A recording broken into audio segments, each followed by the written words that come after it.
अपने पास रखना। If the property in the good has passed, the unpaid seller has a right to describe above. If, however, the property has not passed, unpaid seller has the right to withhold the delivery. Withhold means रोक लेना। अगर तो उसने delivery कर दी, buyer को दे दी, फिर तो वो कुछ नहीं कर सकता। लेकिन अगर डिलीवरी नहीं दी, बायर को नहीं दी, तो क्या होता है, सेलर क्या करेगा, उस डिलीवरी को अपने पास पोजेशन में एज ए लियन रख लेगा, विदहोल्ड कर लेगा। कौन कौन से राइट्स अवेलेबल है अनपेड सेलर को? First right is suit for price. First right उसके पास है कि वो पहले क्या बोलेगा कि आपको मुझे पेमेंट देनी पड़ेगी जितने की चीज मैंने आपको दी है। ये क्या है, अनपेड राइट का। अनपेड सेलर के राइट्स हैं कि अगर उसने डिलीवर कर दी है गुड, अब वो क्या मांगेगा बायर से कि मुझे पैसे दो इसके। सेकंड, अगर बायर ने कि उसने गुड्स भेजी लेकिन बायर ने एक्सेप्ट नहीं की, बायर ने बिल्कुल ठीक थी गुड्स तब भी एक्सेप्ट नहीं की, तो वो क्या बोलेगा कि मैंने तुम्हें ठीक गुड भेजी तब भी तूने एक्सेप्ट नहीं की, अब इसके मुझे क्या दो, डैमेजेस, जो मुझे नुकसान हुआ वापस मंगवाने का, वापस आई है गुड्स, तो तुम मुझे इसके बारे में क्या दो, आप मुझे इसकी डैमेजेस दो क्योंकि तुमने क्यों एक्सेप्ट नहीं किया। Right for reputation. रेपुटेशन का मतलब तोड़ना। अगर कॉन्ट्रैक्ट उसने डिलीवरी तैयार कर दी, ठीक है, लेकिन बायर ने बोला कि मैं तुमसे नहीं लेने आऊंगा, पहले ही डिलीवरी को उसने क्या बोला कि मैं तुमसे लेने नहीं आऊंगा, ठीक है, उसने रेपिडेट कर दिया कॉन्ट्रैक्ट पहले ही, तब भी सेलर एंड डे तक वेट करेगा। लेट से डिलीवरी देनी थी 15 जनवरी को, लेकिन 10 को फोन करके बायर ने बोला मैंने नहीं लेने आनी डिलीवरी, तब भी सेलर क्या करेगा, 15 जनवरी तक वेट करेगा कि शायद वो लेने आ जाए।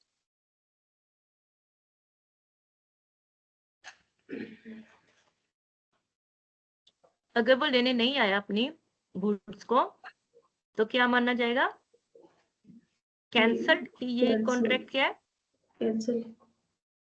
कैंसल हो जाएगा। And he can sue for damages. किसके लिए सूट करेगा वो, डैमेजेस के लिए, ठीक है। बायर ने पहले ही बता दिया कि मैं लेने नहीं आऊंगा, तब भी सेलर उस डेट तक वेट करेगा जो डिलीवरी की डेट थी, और फिर उसके बाद किसके लिए स्यू करेगा उसे, डैमेजेस के लिए। और कॉन्ट्रैक्ट को क्या कर देगा, cancel. Suit for interest. Interest का मतलब क्या है, जिस दिन से अमाउंट ड्यू हुई है उस दिन के बाद जब वो पेमेंट एक्चुअल में देगा बायर उसे, उस दिन तक का क्या लगेगा उसे, इंटरेस्ट। इंटरेस्ट क्या होता है, किसी भी चीज कैपिटल के ऊपर इंटरेस्ट लगता है, वो अमाउंट बढ़ती जाती है अगर आप उसे पेमेंट ना करो टाइम पे। बायर की रेमेडीज क्या है, अगर सेलर ब्रीच कर देता है, बायर ने नहीं ब्रीच किया, सेलर ने ब्रीच किया, तो सूट फॉर डैमेजेस सेम, वो भी उसके ऊपर केस करेगा कि तुम, मुझे नुकसान हुआ क्योंकि तुमने मेरा प्रोडक्ट जो है, जो मेरा कॉमोडिटी है, जो जो चीज मैंने तुम्हें ऑर्डर की वो तुमने मुझे नहीं प्रोवाइड की, उससे मुझे नुकसान हुआ। तो भी नुकसान वो प्रूव करेगा कोर्ट में, उतना उसको डैमेजेस देनी पड़ेंगी नॉन डिलीवरी के लिए, सेलर को, बायर को। सूट फॉर प्राइस, बायर ने पहले ही प्राइस दे दी और उसने डिलीवर की नहीं गुड, तो उसे क्या कर लेगा, मेरे पैसे वापस करो। Suit for specific performance. Specific performance क्या होती है कि मैंने जो कार पसंद की थी, सर्टन की थी मैंने वो, तो अब तुम मुझे उसकी डिलीवरी दो सेम। तुमने मेरी वाली चीज किसी और को कैसे बेच दी जब मैंने वो सिलेक्ट की। कभी कभी होता है ना, बाहर जाता कोई चीज सिलेक्ट करता है, उसके बाद कोई और जाता, उसको भी वो पसंद आ जाती है, सेलर उसे बेच देता है, तो वो कहेगा नहीं वो मैंने सर्टन की थी और तुमने उसको बेच दी, तो मुझे स्पेसिफिक परफॉर्मेंस चाहिए, तुम उसको वापस लेके मुझे दो। ऐसे किस केस में होता है, ऐसा होता है अगर कोई ऐसी ज्वेलरी है जो एक ही पीस था और आपने पसंद किया था, वो उसने किसी और को बेच दिया, तो वो उसको बोलेगा तुम उससे मुझे वापस लेके दो। Clear. Suit for breach of warranty. When there is a breach of warranty by seller or where there is a buyer elects and compelled to treat the breach of condition as breach of warranty. अगर उसने condition को warranty choose कर लिया तो क्या करेगा, damages ले सकता है, पर उसे बायर क्या कर सकता है, डैमेजेस ले सकता है लेकिन उसे रिजेक्ट नहीं कर सकता। Clear. Reputation of contract before the due date. अगर उसने ड्यू डेट से पहले ही बोल दिया कि मैं नहीं लेने आऊंगा, ठीक है, तो दूसरी पार्टी ट्रीट कर सकती है wait till the date of delivery, तब भी वो तब उस डेट तक, डिलीवरी की डेट तक वेट करेगी जो उन्होंने कॉन्ट्रैक्ट में लिखी थी, और उस दिन कॉन्ट्रैक्ट खत्म होगा जिस दिन उस पे एक्चुअल डेट लिखी और वो दूसरी पार्टी लेने नहीं आई उस चीज को, ठीक है। Reputation of contract before due date हो सकता है, लेकिन दूसरी पार्टी उसको वेट भी कर सकती है। अगर उसने पहले इन्फॉर्म कर दिया, दूसरी पार्टी ने भी मान लिया ठीक है, नहीं तो ना सी रेपुडेट हो गया आज ही कॉन्ट्रैक्ट। एक तो ये 15 को डिलीवरी थी, 10 को उसने बोला नहीं आऊंगा, तो 10 को ही उसने मान लिया सेलर ने कि तुमने रेपुडेट कर दिया कॉन्ट्रैक्ट, या फिर सेलर ने वेट किया 15 तक और फिर उसे कंसिडर किया। दोनों डेट्स रेपुटेशन की हो जाएंगी, उसमें से कोई भी एक हो सकती है। सूट फॉर इंटरेस्ट, तो इसमें अगर जो भी है जितनी भी सूट करने के स्पेशल डैमेजेस जो आपने केस किया, केस लड़ा, वकील को पैसे दिए, कुछ भी जो भी वट एवर, उसमें जितना भी खर्चा हुआ, ठीक है, वो सब पैसे देने पड़ेंगे सेलर को अगर उसने ब्रीच किया है तो, ठीक है।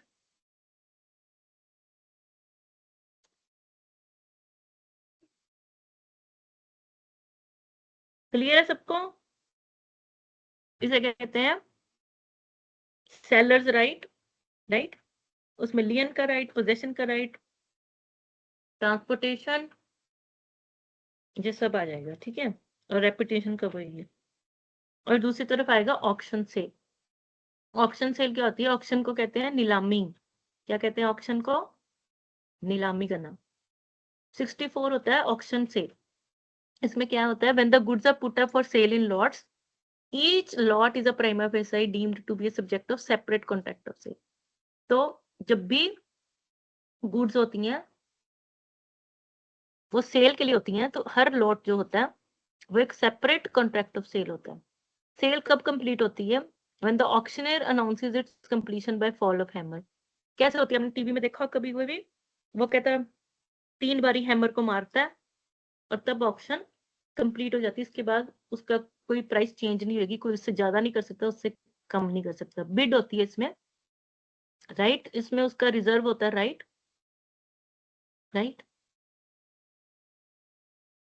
दो तरह से होता है। राइट टू बिड में be reserved expressly by on behalf of the seller, and where the right is expressly so reserved but not otherwise, the seller or any other person on his behalf may subject to provision contained a bit at its auction। वो क्या करता? वो reserve करता है right. वो कहता है इस गुड को तभी बेचना जब ये 500 रुपए तक की बिके। 500 से ऊपर हो सकती है, 500 से नीचे नहीं। और किसी ने बिड की नहीं 400 से ऊपर, तो सेलर का राइट है वो चीज सेल नहीं होगी। वह the seller is not notified, है ना, उसने ऐसा नहीं किया हुआ, उसने रिजर्व नहीं किया हुआ, then auctioneer knowingly to take any bid from the seller, any such person, any sale contravening this rule may be treated as fraudulent by the buyer। जब सेल नोटिफाई नहीं हुई to the subject to the right to bid on behalf of the seller, it should not be lawful for the seller to bid himself. सबसे important चीज, seller की चीज हो रही है ऑप्शन, और सेलर खुद नहीं खरीद सकता, क्योंकि वो तो ज्यादा प्राइस करेगा, है ना, या कम प्राइस करेगा। कौन खरीद सकता है? जिसकी ऑक्शन हो रही है वो खुद सामान नहीं खरीद सकता। Is this clear? नहीं तो वो क्या होगा? Fraudulent by the buyer. Then the sale may be notified to be subject to reserve this और सेटअप प्राइस, ठीक है। सेल जो है वो नोटिफाई हो जाएगी और उसमें जितने पैसे मिलेंगे वो बेचने के बाद दूसरी पार्टी को दे दिए जाएंगे, ठीक है। If the seller make use pretended bidding और raise the price, sale is voidable. अब क्या होता है? बायर ने पैसे नहीं दिए थे, इसलिए गुड सेल हो रही है, और सेलर खुद बैठ जाता है या किसी को अपने बिहाफ पे बिठा देता और प्राइस बढ़ाता जाता है, बढ़ाता जाता है। समझ रहे हो? किसी भी गुड की अगर किसी ने 100 बोला तो 200 बोल देता, 200 बोलता 400 बोल देता। वैसे गुड है 500 रुपए की और वो उसका प्राइस ले जाता है 2000 रुपए तक, तो ये कॉन्ट्रैक्ट क्या होगा? Voidable at the option of buyer. Buyer इसको लेटर ऑन वॉइड भी डिक्लेयर कर सकता है, क्योंकि वो उसे बोलेगा कि जो प्रॉपर्टी है वो ऐसे पास नहीं होगी जस्ट बिकॉज यू नो तुमने बिडिंग में पार्ट लिया, उसको प्रॉपरली फेयर रूल्स के साथ तुमने जीता होना चाहिए था। फॉल ऑफ हैमर के साथ फर्स्ट इंपॉर्टेंट थिंग, सेलर इसी बिडिंग में खुद से पार्ट नहीं ले सकता। क्या टैक्स में क्या इफेक्ट होता है? In every event of tax being imposed, increase, decreased or remitted in respect of any good after making any contract for sale or purchase of such goods without stipulation as to payment of tax, where tax was not chargeable at the time of making of contract, or for the sale or purchase of such goods tax paid where tax was chargeable at that time.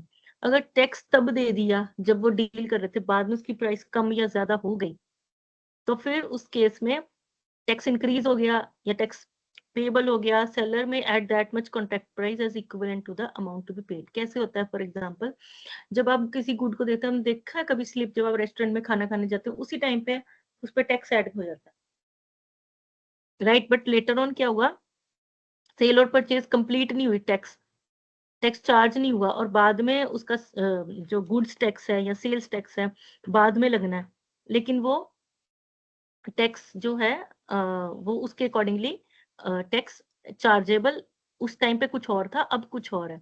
तो इस हिसाब में जितना tax पहले दिया उसने, और अगर उससे कम हो गया तो वो बायर को वापस कर देगा, अगर उससे ज्यादा हो गया टैक्स तो वो बायर से ले लेगा। It depends upon the situation, कभी कभी टैक्स ज्यादा भी हो सकता है और कम भी हो सकता है। अगर टैक्स इंक्रीज हो गया, राइट, जितना टैक्स उसने पहले इम्पोज किया था लेकिन डिलीवरी पे वो इंक्रीज हो गया, तो सेलर उससे बायर से ले लेगा। अगर वो डिक्रीज हो गया, ठीक है, टैक्स डिक्रीज हो गया, तो फिर वो बायर को डिडक्ट करके, ठीक है, बाकी के पैसे दे देगा अकॉर्डिंगली। ठीक है, this is all about your auction sale और सेल ऑफ गुड्स है। किसी को डाउट है? वैसे आपको थोड़े बहुत डाउट होने भी चाहिए ताकि पता चले आप पढ़ रहे हैं। And second thing, you must attempt these question, जो नीचे दिए हुए हैं क्वेश्चन, ये जरूर होने चाहिए। Sale is complete when the following transferred from one to another. Sale कब कंप्लीट होती है? जब क्या कंप्लीट हो, क्या होना चाहिए? ओनरशिप। क्या ट्रांसफर होनी चाहिए? Ownership. Consideration in the contract of sale must be, क्या होना चाहिए? Price. Price. Subject matter of contract must be, subject matter contract का क्या होना चाहिए? प्रोडक्ट। प्रोडक्ट या सेल, इसमें देख लेना, ठीक है। On which date sale of goods enforce, ये बड़ा इंपॉर्टेंट है। सेल ऑफ गुड्स कब एनफोर्स हुआ? 1930। 30 के 32, देख लेना। As per sale of goods act this is not included. Sale of goods में क्या इंक्लूड नहीं है? टेबल। ग्रोइंग क्रॉप इंक्लूड है, मनी इंक्लूड है, गुडविल इंक्लूड, लेकिन टेबल नहीं इंक्लूड, ठीक है। तो ऐसी चीजें ये आपने करनी है। और ये वाले भी, शाम वाले, राम श्याम सीता वाले क्वेश्चन जो प्रैक्टिकल है, ये आपको बेसिकली आने ही आने हैं, ये आपने अच्छे से करने हैं। नीचे आंसर्स भी दिए हुए हैं, देखो, 4th और 5th का बी है, ठीक है। 4th का प्रोडक्ट, हाँ, 4th का 1930 है, बिल्कुल ठीक। मनी, मनी नहीं इंक्लूड इसमें, सॉरी, मनी आएगा, 5th का भी है, ठीक है। तो ये देख लेना अच्छे से याद करना है आपने ये पूरे। क्या नेगोशिएबल इंस्ट्रूमेंट आपका इनफैक्ट हो चुका है, ठीक है। बाकी हम फिर कभी मिलेंगे तो मैं आपको पार्टनरशिप किसी दिन वीकेंड पे करा दूंगी, ठीक है। लेकिन आप ज्यादा ध्यान दें, देखो ऑक्शन सेल से एक आधा क्वेश्चन आता है, वैसे मैंने देखा ही नहीं ऑक्शन से कभी कोई क्वेश्चन आता हुआ। आपको आएगा क्वेश्चन ये अनपेड सेलर के राइट, देखो ये बहुत ज्यादा इंपॉर्टेंट है, इसको अच्छे से करना है, ठीक है। राइट टू लियन, ये सब बहुत इंपॉर्टेंट है। फिर जितने भी बीच में एग्जाम्पल्स हैं वो अच्छे से करना है। कंडीशन ऑफ वारंटी में डिफरेंस, ठीक है, ये करना है। परफॉर्मेंस का कॉन्ट्रैक्ट, ये सब जब आप कर लोगे तो आपका अच्छे से कंप्लीट हो जाएगा, ठीक है। और बताओ, किसी को कोई डाउट है? सबको मैं बोल देती हूँ, कोई क्वेश्चन वैसे